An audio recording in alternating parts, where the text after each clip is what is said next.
ألا بذكر الله تطمئن القلوب.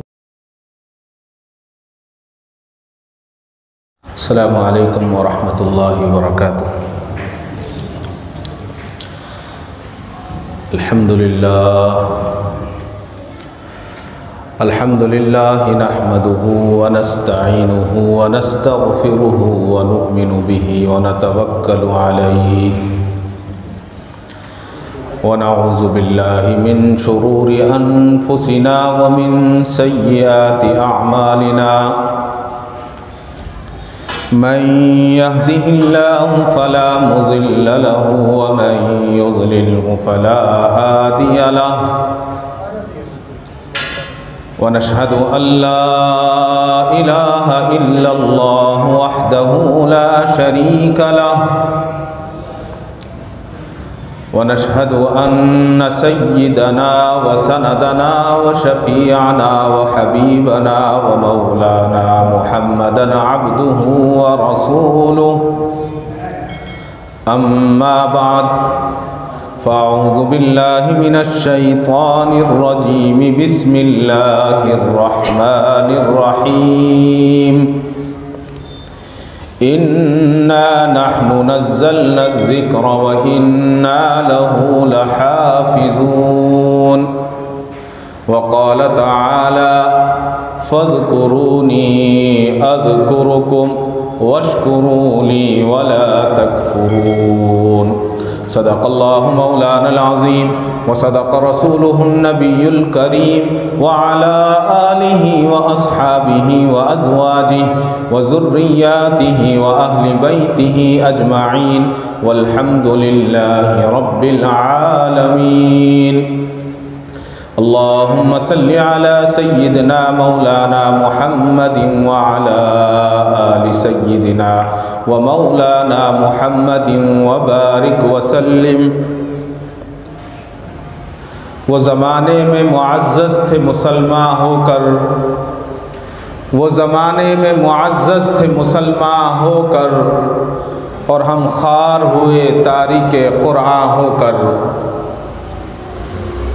محترم حضرات، بزرگوں اور بھائیوں، آج گفتگو کا عنوان قرآن کریم کا چیلنج ہے کہ قرآن کریم اللہ رب العزت کی وہ واحد کتاب ہے کہ اس سے پہلے جتنی کتابیں آئیں کسی کتاب کے تعلق سے اللہ تعالیٰ نے اپنی ذمہ داری کا اعلان نہیں فرمایا، لیکن قرآن کریم کے تعلق سے اللہ تعالیٰ نے قرآن کریم میں ارشاد فرمایا انا نحن نزلنا الذکر وانا لہ لحافظون.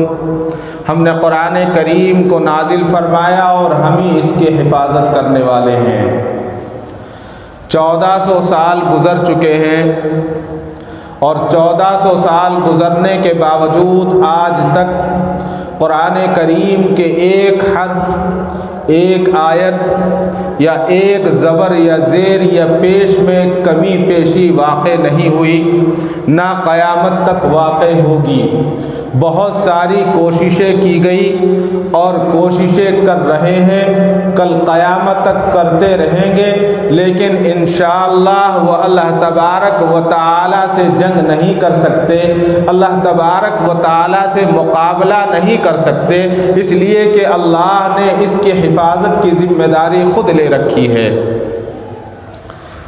بہت سارے واقعات ہیں، حال ہی کے واقعات ہیں، پچھلے واقعات ہیں. تقریباً مجھے یاد ہے 1997 یا 98 میں یہودیوں کی کسی تنظیم نے ایک کوشش کی کہ ہم نعوذ باللہ قرآن کریم میں ترمیم کر دیں.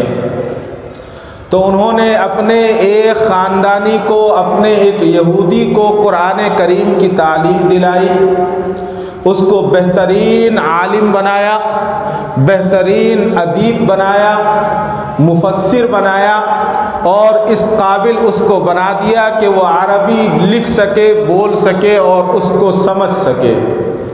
اس کے بعد جب وہ اس قابل بن گیا تو ان یہودی تنظیم نے ان کو بٹھایا اور بٹھا کر کہا کہ ہم نے آپ کے ساتھ کس لیے محنت کی تھی، ہم نے آپ کو اس کام میں کس لیے تیار کیا تھا، آپ جانتے ہیں؟ اس نے کہا کہ ہاں میں جانتا ہوں، آپ نے مجھے کس لیے تعلیم دلائی۔ کہا کہ ہمارا مقصد صرف اور صرف یہ ہے کہ نعوذ باللہ قرآن کریم میں ہم ترمیم کر دیں اور مسلمانوں کے اندر ایک انتشار پیدا کر دیں اس قرآن کو لے کر۔ اس نے کہا کہ یہ بھی مجھے معلوم ہے۔ کہا کہ ٹھیک ہے، آپ اپنے کام پہ لگ جائیں۔ اس نے کہا کام تو میں کروں گا، لیکن آپ اس کا مجھے کیا دیں گے؟ تنظیم نے کہا کہ اتنے ڈالر آپ کو دیے جائیں گے۔ اس وقت یہ خبریں، یہ واقعہ بہت سارے رسالوں میں چھپا تھا۔ وہ کہا ٹھیک ہے، ہم اتنی رقم آپ کو دیں گے، آپ اس کام کو کریں، کتنا وقت چاہیے؟ تو اس زمانے میں جو انہوں نے مانگا ہوگا میرے یاد نہیں ہے، 4 یا 6 مہینے کچھ کہے۔ کہا کہ ٹھیک ہے، آپ کو آپ کا کام تیار ملے گا۔ چلے گئے۔ اس کے بعد 4 یا 6 مہینے جو ان کا وقت تھا وہ گزرا، اور اس وقت کے گزرنے پر وہ تنظیم کے لوگ، اس ٹرسٹ کے لوگ ان کے پاس گئے اور جا کر کیا دیکھتے ہیں کہ وہ نوجوان جو ایک خوبصورت تھا، جو بے انتہا صحت کا مالک تھا، نہایت نحیف اور کمزور ہو چکا ہے، اس کے بال سفید ہو چکے ہیں، چہرے پر جھریاں آ چکی ہیں۔ تو اس سے کہا کہ بھائی آپ ٹھیک تو ہیں؟ کہا کہ میں ٹھیک ہوں۔ کہ آپ نے ہمیں ٹائم دیا تھا، وقت دیا تھا، وقت پورا ہو چکا ہے، آپ وہ کام ہمیں دے دیں تاکہ ہم اپنے مشن کو آگے بڑھائیں۔ اس نے کہا کہ ہاں ٹھیک ہے، میں آپ کو دیتا ہوں۔ تو جس کمرے میں وہ بیٹھا ہوا تھا وہاں سے اس نے ایک چابی اٹھائی، یہ چابی لیجئے، یہ کمرہ کھول لیجئے۔ انہوں نے کمرہ کھولا تو کمرے کے اندر کاغذوں کے انبار لگے ہوئے تھے، ویسٹیج بہت زیادہ پڑا ہوا تھا، جس کو ہم ردی کہتے ہیں، کاغذ لکھے ہوئے کاغذ سے پورا کمرہ بھرا ہوا تھا۔ انہوں نے کہا کہ اس میں تو صرف ردی پڑی ہوئی ہے، ویسٹیج پڑا ہوا ہے، آپ ہم کو وہ کتاب دیجئے، وہ قرآن دیجئے جس میں آپ نے ترمیم کی ہے۔ تو اس نے کہا کہ اچھا رک جاؤ۔ دوسری چابی دی کہ دوسرا کمرہ کھولو۔ دوسرا کھولا تو اس میں بھی وہی موجود۔ پھر تیسری چابی دی کہ تیسرا کھولو، اس میں بھی وہی موجود۔ ان لوگوں کو غصہ آ گیا، کہنے لگے کہ ہم آپ کے کمرے دیکھنے کے لیے نہیں آئے، ہم آپ کے یہاں ردی دیکھنے کے لیے نہیں آئے، ہم تو اپنی کتاب لینے کے لیے آئے ہیں جس کا ہم سے آپ کا معاہدہ ہوا تھا۔ اس معاہدے کے مطابق جو آپ نے کام کیا ہے وہ کام دیں اور اپنی رقم لے لیں۔ اس نے کہا بیٹھ جاؤ۔ بیٹھ گئے۔ کہنے لگے تم قرآن کی بات کرتے ہو، مجھے جتنا وقت آپ نے دیا تھا وہ پورا کا پورا وقت میں نے اسی کام میں صرف کیا ہے، اور یہ ردیاں آپ دیکھ رہے ہیں، میں اتنے مہینے یا اتنا وقت گزر چکا ہے، قرآن کریم کو ترمیم کرنا یا بدلنا تو بہت دور کی بات ہے، میں جب سے اس نتیجے پر نہیں پہنچ پایا ہوں کہ بسم اللہ کا بدل کیا لکھوں، میں بسم اللہ کو کیا بدلوں، یہ لکھتے لکھتے یہ کمرے بھر گئے ہیں، لیکن میں بسم اللہ کا بدل نہیں لکھ پایا، میں بسم اللہ کو نہیں لکھ پایا تو قرآن کو کیا لکھ پاؤں گا، جاؤ اپنا کام کرو، یہ کام ہونے والا نہیں ہے۔ کیسے ہوگا؟ اس لیے کہ اللہ نے تو حفاظت کی ذمہ داری خود لے رکھی ہے، بسم اللہ کا بدل نہیں لکھ سکا تو قرآن کا بدل کیسے لکھ سکیں گے؟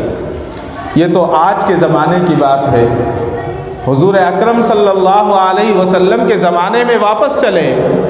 حضور کے زمانے میں بڑے بڑے شاعر تھے، بڑے بڑے ادیب تھے۔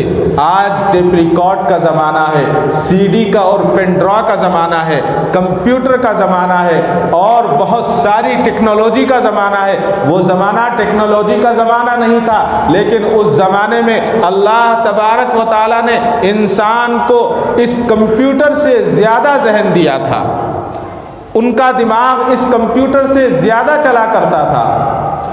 تاریخ میں لکھا ہے کہ عرب کے لوگ شاعری میں بڑے مشہور تھے، اور جب وہ شاعری کیا کرتے اور ایک شاعر کھڑے ہو کر 1000 اشعار سنا دیا کرتا تھا، 1000 اشعار، اور جب 1000 اشعار کھڑے ہو کر سناتا، سننے والا اس میں سے کھڑا ہوتا اور 1000 جو اشعار اس نے سنے ہیں جو کہ تو وہ اشعار سنا دیا کرتا تھا۔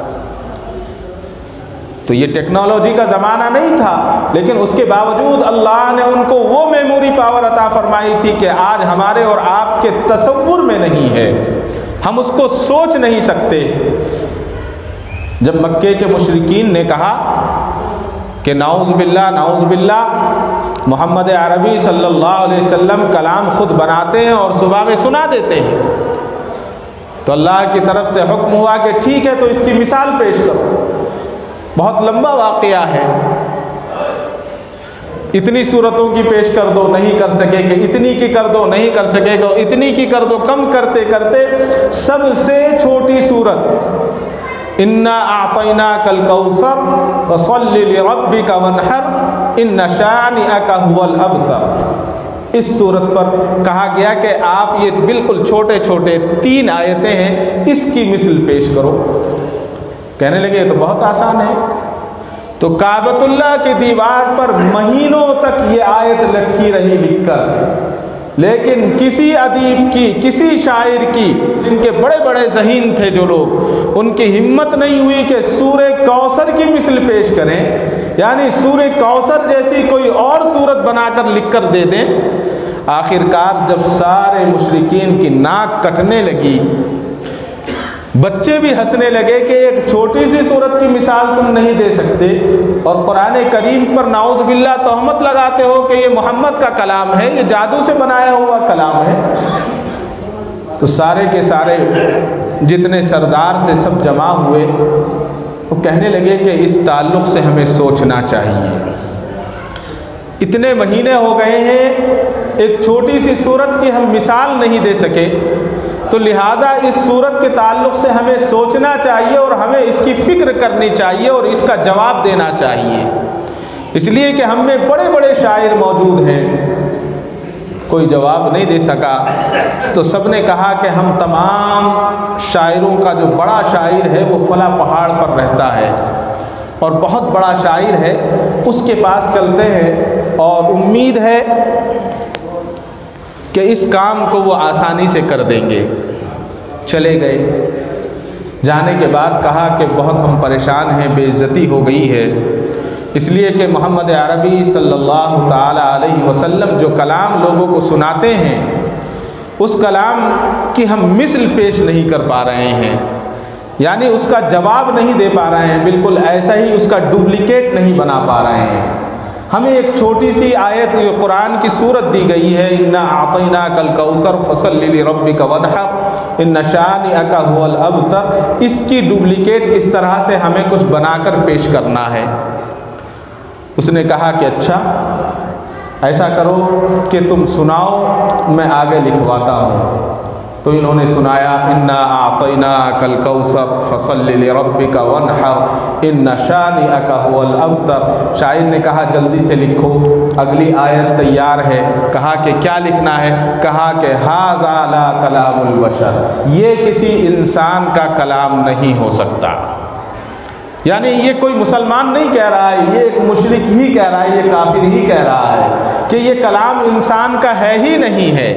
یعنی اتنا اونچا کلام، اور اتنے مہینے گزرنے کے بعد قرآن کریم کی پوری صورت تو دور کی بات، 3 آیتوں، اور ان 3 آیتوں کا مثل بھی نہیں پیش کر پائے، اور بعد میں ان کے جو سب سے بڑے استاد تھے انہوں نے اس بات کا اقرار کر لیا اور اس بات کو مان لیا کہ یہ کلام کسی انسان کا کلام نہیں، یہ تو کلام اللہ کا کلام ہے۔ اس کلام کے تعلق سے جتنا کہا جائے، اسی کو اللہ تبارک و تعالیٰ نے اسی کلام میں نے جو قرآن کی ایک آیت کا ٹکڑا پڑھا تھا، فَاذْكُرُونِي أَذْكُرُكُمْ، تم مجھے یاد کرو میں تمہیں یاد کروں گا۔ یعنی قرآن پڑھنا گویا اللہ تبارک و تعالیٰ سے باتیں کرنا ہے، اللہ سے باتیں کرنا ہے۔ اب ہم قرآن کتنا پڑھتے ہیں؟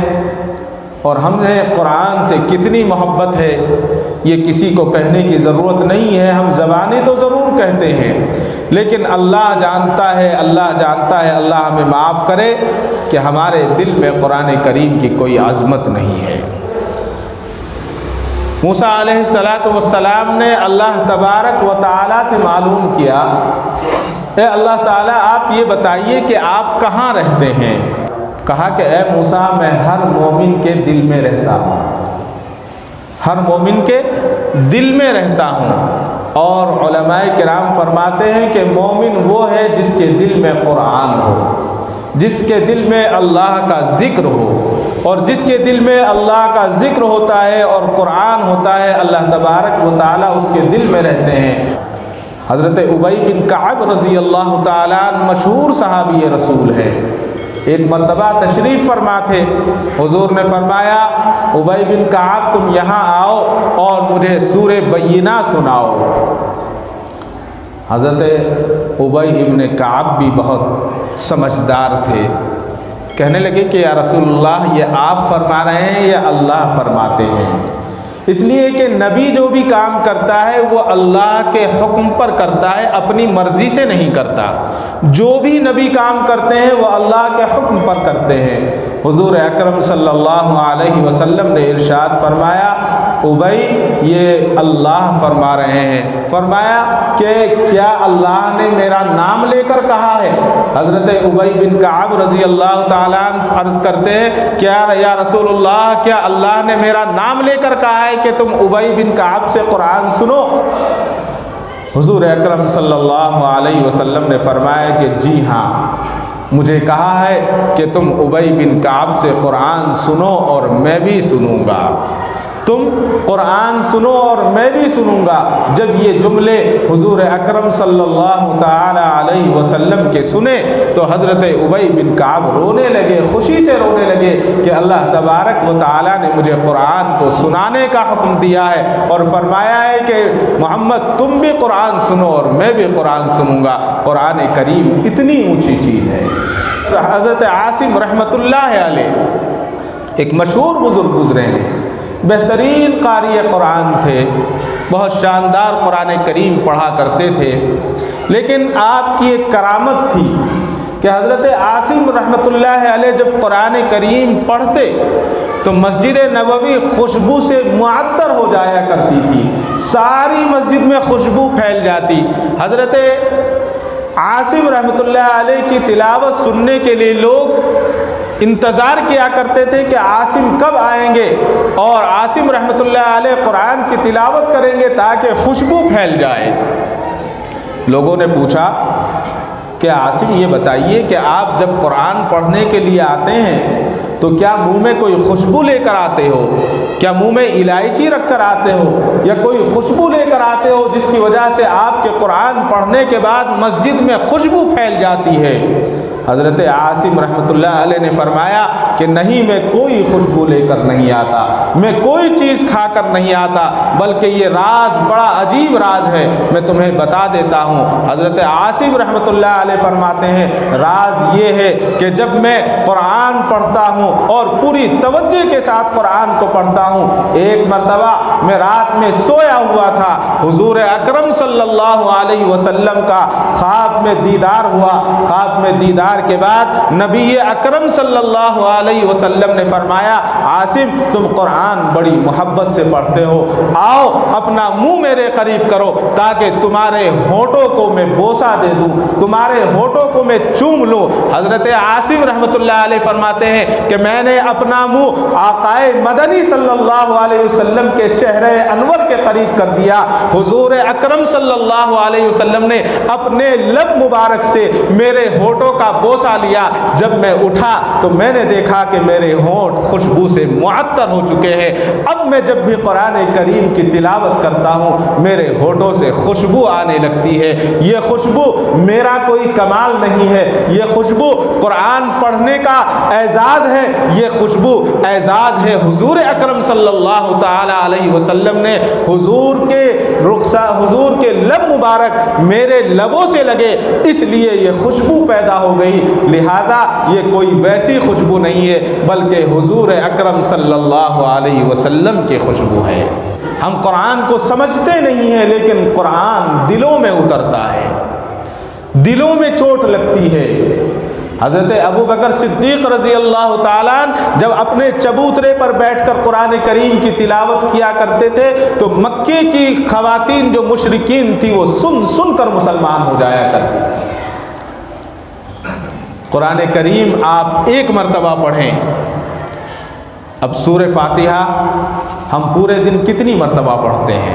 ہر نماز میں پڑھتے ہیں، لیکن ایمانداری کے ساتھ بتائیے کہ جب ہم قرآن کریم بار بار پڑھتے ہیں، جتنا پڑھتے ہیں اتنی لذت پیدا ہوتی ہے۔ کوئی آدمی آپ کو ایسا نہیں ملے گا جو یہ کہے کہ میں نے سورہ فاتحہ 1000 مرتبہ پڑھی اب میرا پڑھنے کو دل نہیں چاہتا، کوئی ملے گا آپ کو؟ بلکہ جتنا پڑھتا ہے اتنا زیادہ اس کی لذت پیدا ہوتی ہے اور اتنا زیادہ وہ اس کی رفتار بھی بڑھ جاتی ہے اور پڑھنے بھی لگتا ہے۔ بہت سارے واقعات ہیں، بہت سارے واقعات ہیں۔ بہت سارے لوگ ہیں جو 3 دن میں قرآن ختم کرتے ہیں، آج بھی بہت سارے احباب 7 دن میں قرآن ختم کرتے ہیں، بہت سارے احباب 10 دن میں قرآن ختم کرتے ہیں۔ میرے ایک استاد ہیں قاری عبدالحفیظ صاحب دامت برکاتہم، ان کا تقریباً 45 سال سے معمول ہے 3 دن میں قرآن ختم کرتے ہیں، 45 سال سے۔ اور وہ یہ کہتے ہیں کہ ان 45 سال میں کبھی ناغہ نہیں ہوئی، بیمار رہے تب بھی، بیمار نہیں ہے تب بھی، گھر میں شادی ہے تب بھی، رشتہ دار آ رہے ہیں تب بھی، کوئی بھی کام ہو لیکن 10 پارے وہ روزانہ پڑھتے ہیں اور 10 پارے پڑھنے کے بعد وہ سوتے ہیں۔ یعنی جب انسان چاہتا ہے تو اللہ تبارک و تعالیٰ اس کو پورا فرماتے ہیں۔ حضرت شیخ کے تعلق سے آتا ہے، شیخ زکریا رحمۃ اللہ علیہ کے تعلق سے، کہ مغرب کے بعد جو آپ نوافل پڑھا کرتے تھے کہ روزانہ 8 پارے پڑھا کرتے تھے۔ اس پیرانہ سالی کی عمر میں، بزرگی کی عمر میں جب آدمی کھڑا نہیں ہو سکتا، اطمینان سے بیٹھ نہیں سکتا، 8 پارے روزانہ قرآن کریم کی تلاوت کیا کرتے تھے۔ تحدیث نعمت کے طور پر بتاؤں، میرے بڑے ماموں ہیں، اس سال 70 سال سے زیادہ عمر ہے، روزانہ 1 منزل قرآن پڑھتے ہیں۔ جب انسان چاہتا ہے تو آسانی کے ساتھ پورا کر لیتا ہے، اور جو نہیں چاہتا اس کے لیے مدرسے کے بچے یا امام صاحب ہیں، زبردستی پکڑ کر لے جائیں گے، پڑھوائیں گے، مسلط رہیں گے۔ ٹھیک ہے آپ گھر میں قرآن خوانی کروائیں، پڑھوائیں، اچھی بات ہے، لیکن خود بھی تو پڑھیں۔ ایسا نہیں ہے کہ سارا خود ہی دوسروں کے اوپر ڈال دیں۔ بھوک مجھے لگی ہے اور کھانا آپ کھائیں گے تو میرا پیٹ کیسے بھرے گا؟ پیٹ میں میرے درد ہے، دوا میں آپ کو کھلا دوں تو میرا درد کیسے ٹھیک ہوگا؟ نہیں ہو سکتا جب تک میں دوا نہ کھاؤں، جب تک میں کھانا نہ کھاؤں میری بھوک نہیں مٹے گی۔ یہی چیز قرآن کریم ہے۔ قرآن کریم مومن کی غذا ہے۔ اگر قرآن کریم کو ہم پابندی کے ساتھ پڑھنے والے ہو جائیں اور قرآن کریم کو سمجھ کر پڑھنے والے ہو جائیں تو سبحان اللہ، اور اگر سمجھ کر نہیں پڑھ رہے ہیں تو بھی اس میں کوئی یہ نہیں ہے، بلکہ وہ بھی کار خیر اور کار ثواب کا کام ہے، اور اس کی برکتیں ہماری زندگی میں ہم محسوس کریں گے۔ بہت ساری باتیں ہیں، جیسا کہ میں نے ابھی بتایا، حضرت موسیٰ علیہ السلام نے اللہ سے پوچھا کہ آپ کہاں رہتے ہیں، تو اللہ نے فرمایا کہ موسیٰ میں مومن کے دل میں رہتا ہوں۔ حضرت فاطمۃ الزہرا رضی اللہ تعالی عنہا، خاتون جنت کی عورتوں کی سردار، حضور کی شہیدی بیٹی، حضرت فاطمہ کے تعلق سے آتا ہے کہ سردی کا موسم ہے، کڑاکے کی ٹھنڈ ہے، مدینے کی ٹھنڈ، رات میں عشاء کی نماز پڑھی، اور مصلی پر کھڑی ہو گئی۔ مصلی پر کھڑی ہو کر قرآن کریم کی تلاوت شروع کر دیتی ہیں، تلاوت کر رہی ہیں، اللہ کے آگے گڑ گڑا رہی ہیں، اللہ کا کلام پڑھ رہی ہیں۔ 2 رکعت پوری کی۔ جب 2 رکعت نماز ختم کی اور سلام پھیرا تو دیکھا کہ تہجد کا وقت ہو چکا ہے۔ حضرت فاطمہ الزہرا رضی اللہ تعالیٰ عنہا رونے لگتی ہیں اور سجدے میں گر جاتی ہیں اور کہتی ہیں کہ یا اللہ، تو نے پوری رات اتنی چھوٹی سی کر دی۔ سردی کی رات کو چھوٹی بتا رہی ہیں اور کہتی ہیں کہ یا اللہ، تیری راتیں بہت چھوٹی سی ہونے لگی، ابھی 2 رکعت نماز میں نے ختم کی کہ صبح ہو گئی ہے۔ اصل میں قرآن کریم کی حلاوت اور قرآن کریم سے ان لوگوں کو عشق تھا اور وہ جانتے تھے کہ قرآن کریم کے کیا فائدے ہیں، قرآن کریم کیا چیز ہے۔ شیخ الحدیث حضرت شیخ زکریا رحمۃ اللہ علیہ نے فضائل اعمال میں لکھا ہے کہ ایک بزرگ تھے، ان کے منہ سے بڑی خوشبو آیا کرتی تھی۔ لوگوں نے پوچھا کہ آپ کیا کھاتے ہیں؟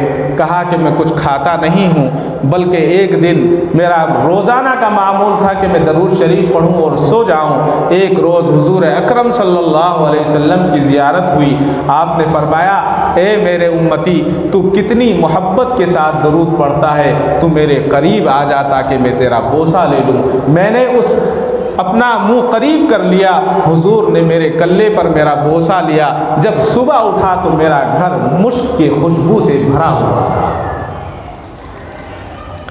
یہ تو درود شریف کی فضائل میں لکھا ہے، اور قرآن کریم کی فضیلت کتنی عمدہ فضیلت ہے۔ آج کل بہت سارے لوگ جو قرآن کو سمجھ نہیں پاتے، جو پڑھ نہیں پاتے، ان کے لیے تو بہت آسانیاں ہیں۔ آج ہر موبائل میں آپ قرآن کریم رکھ سکتے ہیں، قرآن کریم موبائل سے سن سکتے ہیں، اس میں بھی فائدہ ہوگا۔ کچھ لوگ کہتے ہیں کہ اس سے کوئی ثواب نہیں ملتا، اس کا مسئلہ بہت اچھا۔ ایک تقریباً 10-12 سال پہلے کی بات ہے، ایک جگہ حضرت والد صاحب رحمۃ اللہ علیہ بیٹھے ہوئے تھے، میں بھی ساتھ میں تھا، کچھ علماء کرام تھے۔ وہاں ایک مسئلہ آیا، کہنے لگے کہ حکیم صاحب یہ بتائیے قرآن کریم ٹیپ ریکارڈ کے ساتھ سننا کیسا ہے؟ کہنے لگے یہاں دوسرے علماء ہیں، آپ ان سے پوچھ لیجئے۔ تو ایک صاحب کہنے لگے کہ نہیں، کوئی ثواب نہیں ملے گا۔ انہوں نے کہا کہ قرآن کو ٹیپ ریکارڈ سے سننے پر ثواب نہیں ملے گا۔ تو والد صاحب کہنے لگے کہ اچھا حضرت، ثواب نہیں ملے گا؟ کہ نہیں، کہ پھر تو گانے سننے پر بھی گناہ نہیں ملنا چاہیے؟ کہنے لگے نہیں، بات صحیح ہے، سمجھ میں آ گئی ہے۔ جب ٹیپ ریکارڈ سے ہم گانے سنیں گے تو گناہ ملے گا، تو قرآن سنیں گے تو ثواب بھی ملے گا۔ تو بات صاف ہو گئی، مسئلہ صاف ہو گیا۔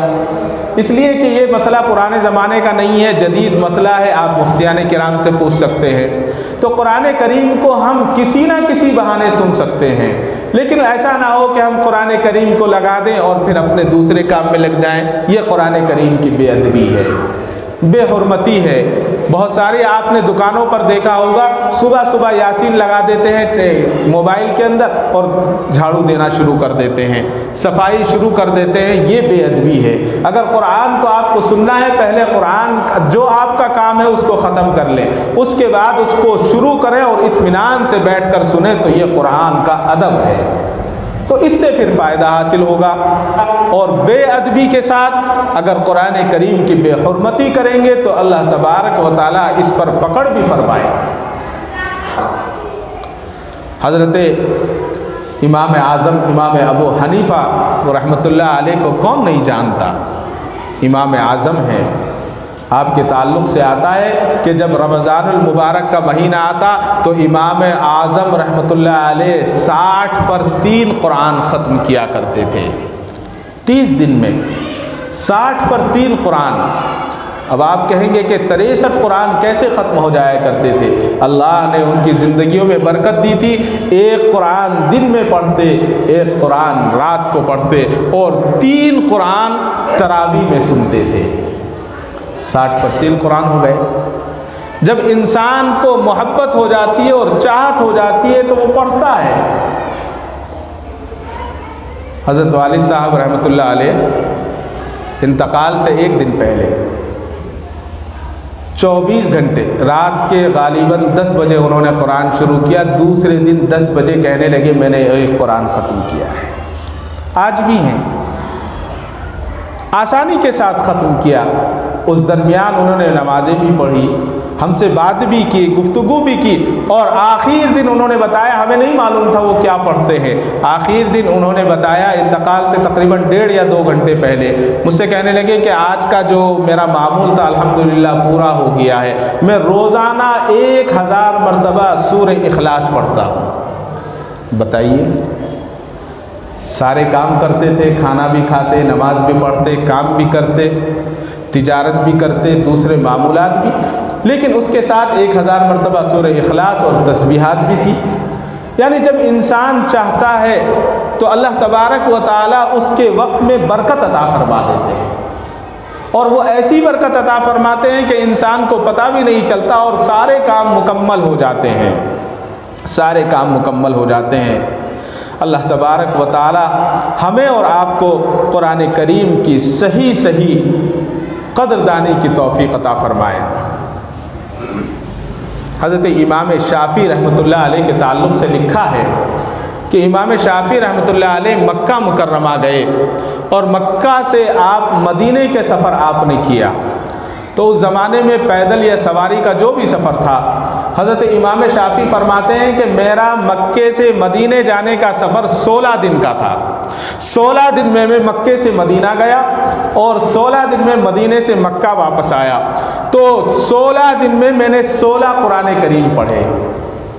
بتائیے کہ 16 قرآن کریم سفر میں، اگر پیدل ہوں گے تب مشکل ہے، گھوڑے کی سواری ہوگی تو اور مشکل ہے، اونٹ کی سواری ہوگی تو اور مشکل ہے، لیکن انہوں نے قرآن کریم کو اپنا اوڑھنا بچھونا بنایا تھا، اس لیے اللہ تبارک و تعالیٰ نے ان کے لیے آسانیاں پیدا فرما دی، اور اتنی آسانی پیدا فرما دی کہ 24 گھنٹے میں ایک قرآن کریم آسانی کے ساتھ پورا کر لیا کرتے تھے۔ امام احمد بن حنبل رحمۃ اللہ علیہ کو خواب میں اللہ تبارک و تعالیٰ کی زیارت ہوئی۔ امام احمد بن حنبل رحمۃ اللہ علیہ نے پوچھا کہ اللہ تعالیٰ آپ کو سب سے زیادہ کون سی چیز پسند ہے؟ اللہ سے پوچھا، اے اللہ آپ کو سب سے زیادہ کون سی چیز پسند ہے؟ تو اللہ نے جواب فرمایا، قرآن کریم کی تلاوت۔ احمد بن حنبل کہتے ہیں کہ اے اللہ قرآن کے بارے میں کیا حکم ہے، سمجھ کر پڑھوں تب تجھے پسند ہے یا بے سمجھے پڑھوں تب تجھے پسند ہے؟ تو جواب میں اللہ تبارک و تعالیٰ نے ارشاد فرمایا، احمد سمجھ کر پڑھے تب بھی مجھے پسند ہے، بغیر سمجھ کے پڑھ تب بھی مجھے پسند ہے۔ یعنی کیسے بھی پڑھو اللہ تبارک و تعالیٰ کو پسند ہے۔ اور حضرت امام ابو حنیفہ رحمۃ اللہ علیہ کے تعلق سے آتا ہے کہ امام ابو حنیفہ سے کسی نے پوچھا کہ ابو حنیفہ تو نے قرآن کو کیسے پایا؟ تو ابو حنیفہ رحمۃ اللہ علیہ نے فرمایا کہ میں نے قرآن میں سے 90,000 مسائل نکالے ہیں، 90,000 مسائل قرآن کریم میں سے نکالے ہیں۔ احمد بن حنبل سے پوچھا، انہوں نے کہا ہزاروں مسائل پر 4 کتابیں میں نے قرآن کریم سے نکالی ہیں، لیکن قرآن کریم کا معنی مکمل نہیں ہوا ہے۔ 4 یعنی ہزاروں مسائل نکالے لیکن پھر بھی قرآن کریم کے معنی کو مکمل نہیں کر سکے۔ امام غزالی سے کسی نے پوچھا، امام غزالی کے پوچھا کہ قرآن کے بارے میں بتاؤ قرآن کیا ہے؟ تو امام غزالی نے ایک بڑی عجیب بات فرمائی۔ امام صاحب نے کہا کہ قرآن اتنا آسان ہے کہ 8 سال کے بچے کے دل میں اتر جاتا ہے۔ قرآن اتنا آسان ہے کہ 8 سال کے بچے کے دل میں اتر جاتا ہے، لیکن مشکل اتنا ہے کہ 1400 سال ہو چکے ہیں اور سارے بڑے بڑے علماء قرآن کریم کے اندر ڈوب رہے ہیں، قرآن کریم کو سمجھنے کی کوشش کر رہے ہیں، لیکن پورے قرآن کو ابھی سمجھ نہیں پائے ہیں۔ یہ قرآن کریم ہی ہے۔ یہی تو وجہ تھی کہ ایک سورہ کوثر کی مثل پیش نہیں کر سکے، اتنے بڑے بڑے شاعر۔ اور آج کے دور کا بھی میں نے آپ کو واقعہ سنا دیا کہ آج کے دور میں بھی بڑے بڑے ادیب ہیں لیکن کوئی کچھ نہیں کر سکا، اور نہ قیامت تک کر سکتا۔ آج ہم نے قرآن کریم کو صرف ایک تعویذ کا ذریعہ بنا لیا ہے، قرآن کریم کو گھر کی ٹھنڈک کی کتاب بنا لی ہے، قرآن کریم کو میت پر پڑھنے والی چیز بنا لیا ہے۔ آج ہم نے قرآن کریم کو پریشانی کے موقع پر چومنے اور سر پہ رکھنے والی کتاب سمجھا ہے۔ یہ کتاب وہ نہیں ہے، یہ کتاب تو وہ ہے کہ اس کو 24 گھنٹے پڑھا جائے، اس کو 24 گھنٹے سمجھا جائے، اس کی تلاوت کو 24 گھنٹے سنا جائے۔ آج ایک بہت زیادہ ویڈیو وائرل ہو رہی ہے، آپ نے بارہا دیکھی ہوگی، آپ نے واٹس ایپ پر سنی ہوگی، مکے کے کسی ہاسپٹل کے اندر سورہ رحمان کے ساتھ سورہ رحمان سے مریضوں کا علاج کیا جاتا ہے، جو کوما میں چلے جاتے ہیں، جس کو ڈاکٹر صحیح نہیں کر سکتا، حکیم صحیح نہیں کر سکتا، دنیا کی کوئی دوا کوما کی تیار نہیں ہوئی ہے، بتایا گیا ہے کہ جب سورہ رحمان اس کو سنائی جاتی ہے تو اس سے کومے سے باہر آ جاتا ہے۔ تو آج ہم نے صرف قرآن کو بیماری کی کتاب سمجھ لیا ہے، اللہ ہماری حفاظت فرمائے۔ قرآن کریم کوئی معمولی کتاب نہیں ہے، قرآن کریم کوئی معمولی چیز نہیں ہے۔ قرآن کریم اگر سمجھ کر پڑھیں تب بھی فائدہ ہے، نہ سمجھ کے پڑھیں تب بھی فائدہ ہے۔ بہت مشہور واقعہ ہے، بہت مشہور عالم دین حضرت شاہ عبدالعزیز محدث دہلوی رحمۃ اللہ علیہ گزرے ہیں۔ دلی میں حضرت کا مزار ہے مہدیان میں، اس تفصیل میں جاؤں گا تو حضرت کی سیرت بڑی لمبی ہے، اور قرآن کریم پر حضرت نے بڑا کام کیا ہے۔ رہنے والے مظفر نگر کے تھے، کھتولی کے، دہلی میں مقیم ہو گئے۔ تو ایک مرتبہ حضرت تشریف فرما تھے، اپنے کتب خانے میں بیٹھے ہوئے کتاب کا مطالعہ کر رہے تھے، تو ایک شخص بھاگا ہوا آیا اور آ کر کہا کہ حضرت غضب ہو گیا، حضرت غضب ہو گیا۔ حضرت نے کہا کیا ہوا، کیا پریشانی ہے؟ کہا کہ حضرت آج اسلام کی ناک کٹ گئی ہے۔ حضرت نے کہا کیا ہو گیا، اسلام کی ناک کیسے کٹ گئی، کیا بات ہے؟ کہنے لگے کہ فلاں چوک میں فلاں پادری رہتا ہے، اس نے آج چیلنج کر دیا ہے، اور چیلنج بھی بڑا عجیب ہے۔ چیلنج یہ کیا ہے کہ تم اپنے قرآن کو لاؤ، میں اپنی بائبل لاتا ہوں، اور اس نے چوک میں سرکل میں جو ہے بہت بڑی تعداد میں لکڑیوں کو جمع کر کے آگ کو جلایا ہے، اور آگ کو جلا کر یہ اعلان کر رہا ہے کہ اگر مسلمان سچا ہے تو مسلمان آ جائے، اور اگر میں سچا ہوں تو میں بھی یہاں موجود ہوں، میں اپنی کتاب بائبل کو اس آگ کے حوالے کرتا ہوں، اور تم اپنے قرآن کو اس آگ کے حوالے کر دو۔ جس کی کتاب جل جائے گی وہ جھوٹا ہے، اور جس کی کتاب بچ جائے گی وہ سچا ہے۔ بہت زبردست چیلنج تھا۔ حضرت شاہ عبدالعزیز محدث دہلوی رحمۃ اللہ علیہ کھڑے ہو گئے، کہا کہ چلو چلتے ہیں۔ جب حضرت چل دیے تو اس شخص نے کہا کہ حضرت ایسے کیسے چلتے ہیں، اپنے ساتھ میں قرآن کا نسخہ تو لے لو، قرآن کریم تو لے لو۔ حضرت نے کہا کہ قرآن کی ضرورت نہیں ہے، حامل قرآن ساتھ چل رہا ہے، جس کے سینے میں قرآن ہے وہ یہاں موجود ہے، قرآن کی ضرورت نہیں ہے، ہم چلتے ہیں۔ پہنچ گئے، جا کر دیکھا کہ ہزاروں کا مجمع جمع ہے۔ وہ پادری جس پادری نے اعلان کیا تھا وہاں کھڑا ہوا سارے مسلمانوں کو للکار رہا ہے، اور کہتا ہے کہ اے مسلمانوں، اگر تم سچے ہو تو اپنے قرآن کو لے آؤ، اور اس آگ میں اپنے قرآن کو ڈال دو، اور میں اگر سچا ہوں تو میں اپنی کتاب کو ڈالتا ہوں، جس کی کتاب بچے گی وہ سچا ہو جائے گا۔ حضرت شاہ محدث دہلوی پہنچے، حضرت شاہ صاحب نے دیکھا کہ آگ کے شعلے آسمان سے باتیں کر رہے ہیں، زبردست آگ دہک رہی ہے، اور سارے لوگ اس انتظار میں ہیں کہ کوئی مسلمان آگے بڑھے اور اس چیلنج کو قبول کرے۔ حضرت شاہ محدث دہلوی رحمۃ اللہ علیہ آگے بڑھتے ہیں اور اس چیلنج کو قبول کرتے ہیں، اور کہتے ہیں کہ اے پادری خاموش ہو جا، میں تیرے چیلنج کو ماننے کے لیے تیار ہوں، میں تیرے چیلنج کو پورا کرنے کے لیے تیار ہوں۔ اس نے کہا کہ اچھا، اگر پورا کرنے کے لیے تیار ہو تو آ جاؤ میدان میں، اپنے قرآن کو اس آگ کے حوالے کر دو۔ حضرت شاہ عبدالعزیز محدث دہلوی فرماتے ہیں کہ میرا کلام اتنا چھوٹا کلام نہیں ہے کہ میں قرآن کو آگ کے حوالے کر دوں، یہ کلام اللہ کا کلام ہے، اس کلام کو میں آگ کے حوالے کیسے کر سکتا ہوں؟ میں کوئی شیطان نہیں ہوں، میں انسان ہوں، میرے دل میں قرآن ہے، میں قرآن کو پڑھنے والا ہوں، میں قرآن کو ماننے والا ہوں، میں قرآن کو سمجھنے والا ہوں۔ اگر تجھے چیلنج ہے تو میرا چیلنج تو قبول کر، تو اپنے سینے سے اپنی بائبل کو باندھ لے، میں اپنے سینے سے اپنے قرآن کو باندھتا ہوں، تو بھی آگ میں کود، میں بھی آگ میں کودتا ہوں، دیکھتے ہیں کس کو آگ لگاتی ہے، کس کو آگ جلاتی ہے۔ اگر تو سچا ہے تو تو بچ جائے گا، اگر میں سچا ہوں تو میں بچ جاؤں گا۔ جب یہ بات حضرت شاہ عبدالعزیز دہلوی رحمۃ اللہ علیہ نے کہی تو پادری وہاں سے بھاگنے لگا۔ لوگوں نے پادری کو پکڑا، کہا کہ کہاں بھاگتا ہے، اے ملعون کہاں جاتا ہے، اے شیطان کہاں بھاگتا ہے، تو یہاں رک، حضرت شاہ عبدالعزیز محدث دہلوی رحمۃ اللہ علیہ کے بات کا جواب دے، آپ کی بات کو مان، اپنی کتاب کو اپنے سینے سے باندھ لے اور اس آگ میں کود جا۔ ہمارے مولانا حضرت شاہ عبدالعزیز محدث دہلوی اس آگ میں کودنے کے لیے تیار ہیں۔ پادری کہتا ہے کہ میں آگ میں نہیں کود سکتا۔ کہا کہ کیوں نہیں کود سکتا؟ تجھے کودنا پڑے گا۔ شاہ عبدالعزیز بھی کودنے کے لیے تیار ہے۔ پادری کہتا ہے کہ نہیں، میں جھوٹا ہوں، اس لیے میں جھوٹا ہوں کہ میں نے اپنی جو بائبل لایا تھا اس کے اوپر کیمیکل لگا دیا تھا، اس کے اوپر مسالہ لگا دیا تھا، میرے جسم پر تو کوئی مسالہ لگا ہوا نہیں ہے، اگر میں آگ میں کودا تو میں جل جاؤں گا۔ اور مجھے یقین ہے کہ شاہ عبدالعزیز دہلوی رحمۃ اللہ علیہ کے جسم کو جلانا تو دور کی بات، ان کے جسم کے بال کو بھی آگ آقا نہیں کر سکتی۔